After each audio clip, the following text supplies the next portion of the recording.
साथियों, किसी कैंडिडेट का कमेंट था कि जिस प्रकार डिस्ट्रिक्ट कोर्ट के अंदर, हाई कोर्ट के अंदर या सुप्रीम कोर्ट के अंदर या जो हमारे देश में जो कानून है उसके अकॉर्डिंग से केस रजिस्टर होने से लेकर कोर्ट में केस रजिस्टर होने से लेकर उसका फाइनल जजमेंट तक का जो प्रोसीजर होता है या फाइनल जजमेंट या ऑर्डर तक का जो प्रोसेस होता है, उसी प्रकार हमारे बिहार ग्राम कचहरी यानी बिहार पंचायती राज विभाग के अंदर जो ग्राम कचहरी है, ग्राम कचहरी स्तर पर, ग्रामीण स्तर पर क्या प्रोसेस है, वाद दायर करने से लेकर आदेश पारित करने तक की जो प्रक्रिया है वो क्या है।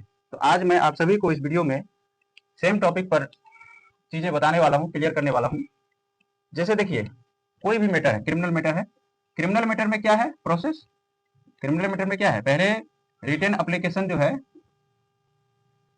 रिटन एप्लीकेशन पुलिस स्टेशन के अंदर, रिटन एप्लीकेशन पुलिस स्टेशन के अंदर दिया जाता है। उसके बाद पुलिस स्टेशन के द्वारा उसको जांच किया जाता है, ठीक है, इन्वेस्टिगेट किया जाता है। इन्वेस्टिगेट के बाद अगर पाया गया कि ये जो है ये घटना सही है, तो वो जो रिटन एप्लीकेशन है उसी के आधार पर एफआईआर रजिस्टर किया जाता है। अब एफआईआर रजिस्टर हो गया, उसके बाद का क्या प्रोसेस है, उसके बाद का प्रोसेस एफआईआर रजिस्टर होने के बाद जो है इन्वेस्टिगेशन स्टार्ट हो गया। इन्वेस्टिगेशन स्टार्ट हो गया, उसके बाद इन्वेस्टिगेशन के बाद का प्रोसेस क्या है, चार्जशीट फाइल होगा। चार्जशीट जो है पुलिस स्टेशन से कोर्ट में जाएगा। कोर्ट में जाने के बाद उस पर क्या होगा, अपीयरेंस होगा। अपीयरेंस के बाद क्या होगा, एविडेंस होगा। एविडेंस में प्रोसिक्यूशन एविडेंस होगा और डिफेंस एविडेंस होगा। दोनों एविडेंस जब क्लोज होगा, जब दोनों एविडेंस क्लोज हो जाएगा तब क्या होगा, फाइनल आर्गूमेंट होगा। दोनों एविडेंस क्लोज हो जाने के बाद फाइनल आर्गूमेंट होगा, उसके बाद जो है जजमेंट होगा, ठीक है, जजमेंट होगा, फाइनल जजमेंट। तो ये प्रोसेस है हमारे देश में क्रिमिनल का। रिटन एप्लीकेशन दिया जाएगा पुलिस स्टेशन के अंदर, पुलिस स्टेशन के अंदर देने के बाद वो इन्वेस्टिगेशन करेगा। इन्वेस्टिगेशन में अगर पाया गया कि ये घटना सही है तो उसी एप्लीकेशन के आधार पर एफआईआर रजिस्टर हो जाएगा। उसके बाद इन्वेस्टिगेशन स्टार्ट होगा। इन्वेस्टिगेशन क्लोज होने के बाद चार्जशीट फ्रेम होगा। चार्जशीट फ्रेम होने के बाद कोर्ट में भेजा जाएगा चार्जशीट। उसके बाद जो है अपीयरेंस होगा कोर्ट में। अपीयरेंस के बाद क्या होगा, एविडेंस होगा। एविडेंस में दोनों पार्टी का एविडेंस होगा, प्रोसिक्यूशन एविडेंस और डिफेंस एविडेंस। दोनों एविडेंस जब क्लोज हो जाएगा उसके बाद जो है फाइनल आर्गूमेंट होगा। दोनों पार्टी के काउंसिल के द्वारा फाइनल आर्गूमेंट होगा। फाइनल आर्गूमेंट के बाद जो है जजमेंट होगा। तो ये है हमारे देश में क्रिमिनल का प्रोसेस, ठीक है। क्रिमिनल मैटर का जो प्रोसेस है वो ये है। सिविल मैटर का क्या प्रोसेस है, देखिएगा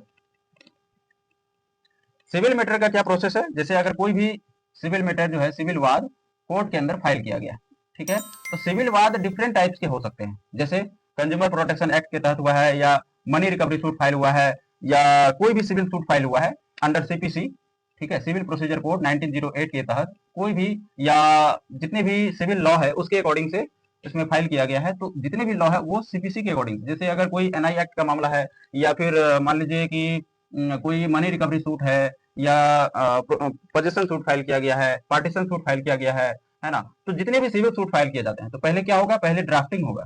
सिविल सूट है अगर, तो सिविल सूट का क्या होगा, पहले ड्राफ्टिंग होगा अच्छे से। ड्राफ्टिंग के बाद क्या होगा, उसको फाइलिंग किया जाएगा कोर्ट के अंदर। फाइलिंग के बाद क्या होगा, अपीयरेंस होगा। अपीयरेंस के बाद क्या होगा, एविडेंस होगा।